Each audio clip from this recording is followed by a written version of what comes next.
आपकी बेचैनी का मूल कारण आपके कर्ता होने का भ्रम है।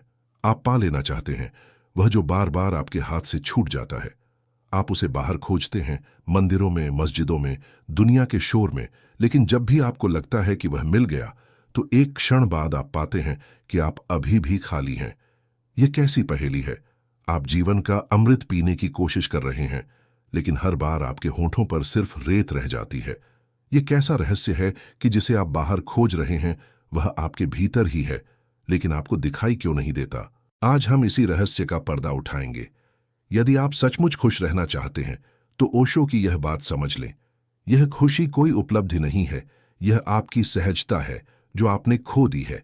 क्या आप तैयार हैं अपने भीतर की यात्रा पर जाने के लिए? क्योंकि इस यात्रा पर हम बाहर के सत्य नहीं खोजेंगे, हम भीतर की भूलें देखेंगे। वे परतें हटाएंगे जो आपको सत्य को देखने से रोक रही हैं। आप दिन रात तुलना कर रहे हैं। आप अपने साथी की सफलता से खुद को छोटा महसूस करते हैं। आप भूल जाते हैं कि आप एक अद्वितीय अस्तित्व हैं, लेकिन आप दूसरों की आंखों में अपनी कीमत खोज रहे हैं। आप सोचते हैं कि यदि आपको अच्छी नौकरी मिल गई, एक आलीशान घर मिल गया, तो खुशी मिल जाएगी। लेकिन मैं आपसे पूछता हूं, क्या खुशी कोई वस्तु है जिसे खरीदा जा सकता है?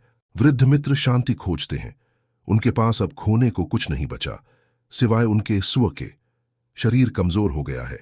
वे सम्मान चाहते हैं, वह प्रेम चाहते हैं जो उन्होंने शायद पूरी उम्र दिया नहीं, सिर्फ मांगा है। उन्हें लगता है कि सब कुछ छूट गया, स्वास्थ्य, पद, शक्ति। अब वे अकेलेपन से घबराते हैं। लेकिन मैं आपसे पूछता हूं, क्या आप अपने ही घर में अजनबी हो गए हैं? क्या आप इसलिए सम्मान खोज रहे हैं क्योंकि आपने भीतर से कभी खुद को सम्मान नहीं दिया? चाहे आप कॉलेज का विद्यार्थी हो जो परीक्षा का तनाव झेल रहा है, या एक रिटायर्ड इंसान हो जो खाट पर पड़ा हुआ मृत्यु की प्रतीक्षा कर रहा है, आप सभी एक ही प्यास से पीड़ित हैं, अधूरेपन की प्यास। यह प्यास जन्म के साथ ही होती है, लेकिन हम इसे पहचान नहीं पाते। भाग 2, दुख का मूल कारण। अष्टावक्र कहते हैं, दुख का मूल कारण कर्ता होने का भ्रम है, the illusion of the doer. आपकी बेचैनी का मूल कारण है कर्ता होने का भ्रम। आप सोचते हैं मैं कर रहा हूं। आप सोचते हैं मैंने यह करियर बनाया, मैंने यह रिश्ता संभाला, मैंने इतनी बड़ी कंपनी खड़ी की, और इसी मैं के कारण ही आप दुखी हैं। जैसे हवाएं बह रही हैं, सागर की लहरें चल रही हैं और फूल खिल रहे हैं। क्या हवा कहती है कि मैं बह रही हूं? क्या वृक्ष कहता है कि मैं बद्धा हो रहा हूं? नहीं, सब कुछ हो रहा है, लेकिन आदमी कहता है मैं कर रहा हूं। बस वहीं से आपका अहंकार घेर लेता है, वहीं से आप उस अनंत धारा से कट जाते हैं। आप दिन रात तनाव में जीते हैं। मध्य आयु के लोग सबसे ज्यादा इस भ्रम से घिरे होते हैं। ऑफिस का कर्मचारी स्टेटस, प्रमोशन और जिम्मेदारी के बोझ तले दबा है। घर की जिम्मेदारियां, बच्चों का भविष्य, समाज में अपनी छवि बनाए रखने का दबाव।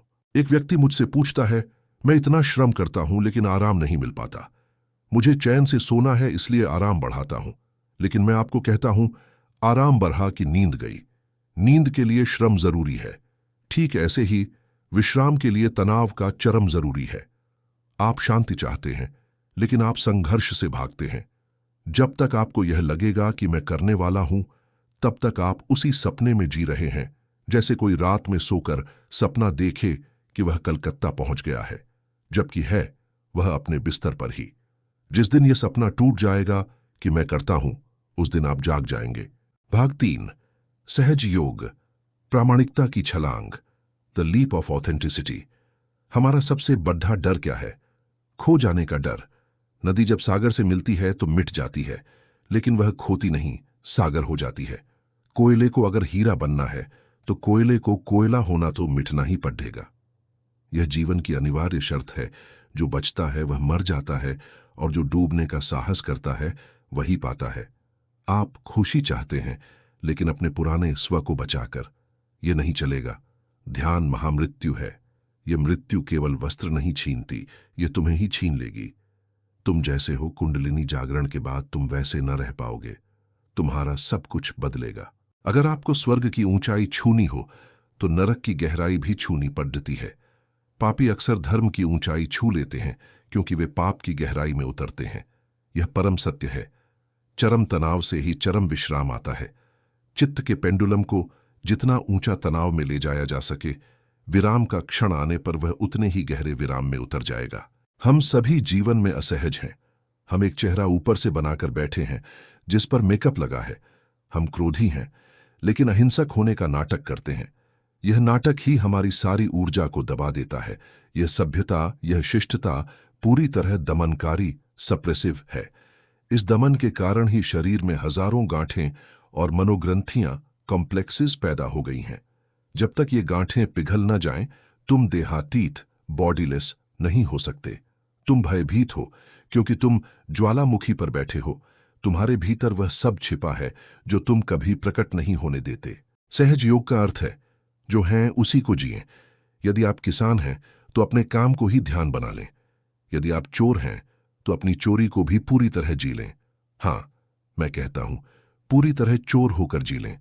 यदि आप जानते हैं कि मैं चोर हूं और इस सत्य के साथ रहने को राजी हो जाते हैं, तो वह सत्य आपको इतना दुख देगा कि आप एक क्षण भी चोर नहीं रह पाएंगे। लेकिन आप होशियार हैं। आप कहते हैं, आज चोरी कर लेता हूं, कल से अचोर हो जाऊंगा। ये कल की आशा आपको आज चोर बनाए रखने में सहयोगी होती है। इससे भी बड़ी तुम्हारी चालाकी, कनिंगनेस, यह है कि तुम सिद्धांतों के शॉक एब्जॉर्बर लगाते हो। तुम हिंसक हो और अहिंसा परमो धर्म की तख्ती लगाते हो। यह तख्ती तुम्हें हिंसक बने रहने में सहयोगी है। तुम सिद्धांतों को एक बफर की तरह उपयोग करते हो ताकि सत्य का कठोर धक्का तुम्हारे अहंकार तक न पहुंचे। क्या आप में इतना साहस है कि आप अपनी कमजोरियों को स्वीकार कर सकें? सत्य मुक्त करता है, असत्य बांधता है। जब तक तुम सत्य के उस कठोर, दुखद दंश के साथ जीने को राजी नहीं होते, तब तक तुम्हारे जीवन में क्रांति, म्यूटेशन नहीं हो सकती। जिस दिन तुम अपनी जिंदगी को जैसी वह है पूरी देख लेते हो, उसी दिन छलांग की नौबत आ जाती है। असुरक्षा की यात्रा ही जीवन है। जहां खतरा न हो वहां मत जाना, क्योंकि वहां सिवाय मौत के और कुछ भी नहीं है।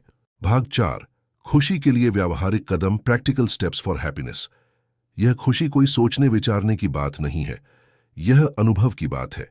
बुद्धि बहुत ऊपर है, भाव बहुत गहरे में है।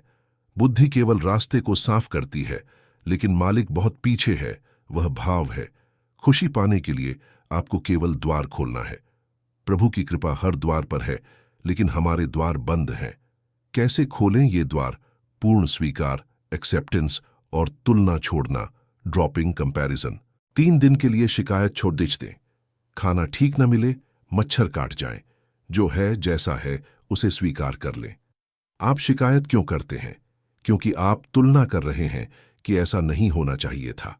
शिकायत करने वाला मन कभी शांत नहीं हो पाता। तुलना छोड़ दें। अगर आप विद्यार्थी हैं तो अपने सामर्थ्य में जिएं, दूसरे से ज्यादा अंक लाने की होड़ में नहीं। दमित ऊर्जा का विसर्जन, रिलीजिंग सप्रेस्ड एनर्जी। आप रोना रोकते हैं, हंसना रोकते हैं, नाचना रोकते हैं। जब आपके भीतर ऊर्जा जागेगी तो यह सब बाहर आएगा। अगर रोना आए तो रोना, रोकना मत। और जब हंसना आए तो हंसना, रोकना मत। शरीर में हजारों तनाव, कॉम्प्लेक्स ग्रंथियां इकट्ठे हो गए हैं जिनका आपको पता भी नहीं। जब आप शरीर को पूरी तरह छोड़ देते हैं, जैसे डायनामिक मेडिटेशन में, तो ये ग्रंथियां बिखरनी शुरू होती हैं। क्या आप अपने आप को मुक्त होने की आज्ञा दे सकते हैं? साक्षी भाव और मौन, विटनेसिंग एंड साइलेंस, यही सबसे बड़ा कदम है। आप जो भी कर रहे हैं उसके प्रति जागरूक रहें। श्वास ले रहे हैं, श्वास छोड़ डाच रहे हैं, देखिए। शरीर कंपित हो रहा है, देखिए। मन विचार कर रहा है, देखिए। देखने वाला मैं अलग हूं और जो हो रहा है वह अलग है। यह साक्षी भाव ही आपको सम्मोहन, हिप्नोसिस से बचाता है और आपको जागृत करता है। ज्यादा से ज्यादा मौन में रहें। मौन में रहने से शक्ति बचती है। जितनी शक्ति बचेगी उतनी ही आप ध्यान में लगा सकेंगे। स्वप्रेम और साहस, सेल्फ लव एंड करेज, ईश्वर उधारी में नहीं मिलेगा। आपको अपने भीतर ही पूछना होगा, मैं कौन हूं? यह सवाल एक कुदाली का काम करता है जो भीतर की परतों को काटता है। जब आप अपने होने के सत्य को जान लेंगे, तभी आप स्वयं से प्रेम कर पाएंगे। क्या आप यह खतरा उठाने को तैयार हैं? क्योंकि इस खतरे में आप खोएंगे कुछ भी नहीं, बल्कि अनंत हो जाएंगे। निष्कर्ष और आह्वान, conclusion and call to action. मित्र, आपकी खुशी का बीज आपके भीतर ही है। परमात्मा की प्यास भी आपके जन्म के साथ ही होती है। हमें केवल उस प्यास को दबाने वाले षड्यंत्रों को तोड़ना है। याद रखें, समय बीज के टूटने में लगता है, अंकुर के निकलने में नहीं। परमात्मा का आगमन एक क्षण में हो सकता है, लेकिन आपको खुद को तप्त करना होगा, आपको 100 डिग्री तक गर्म होना होगा। क्या आप सच में अपनी सारी ताकत दांव पर लगाने को तैयार हैं? अगर आप अपनी पूरी शक्ति लगा दें, तो आप पाएंगे कि आपके भीतर सोई हुई ऊर्जा कुंडलिनी जगनी शुरू हो गई है। यह शक्ति इतनी अनंत है कि आप इसे खर्च नहीं कर सकते। जाकर इस प्रयोग को शुरू करें। घर में एक कमरा तय करें, मौन में बैठें और अपने आप से यह सवाल पूछें, मैं कौन हूं? जब आप एक कदम चलेंगे तो परमात्मा आपकी तरफ 100 कदम चलने को सदा तैयार है। आज ही शुरू करें। इस क्षण को हाथ से न जाने दें, सब शून्य हो जाने दें। न कुछ पूछें, न कुछ करें, बस पड़े रह जाएं जैसे मर गए। इस शांति में, इस शून्य में ही उसका आगमन होता है जिसकी खोज है। भीतर शांति छा जाएगी, भीतर आनंद की धारा बहने लगेगी, भीतर उसका प्रकाश उतरने लगेगा। यह खुशी आपकी प्रतीक्षा कर रही है, तो जाओ और बिना डरे छलांग लगाओ। आखिर तक रुकने के लिए मैं आपका आभारी हूं। मेरा प्रणाम स्वीकार करें।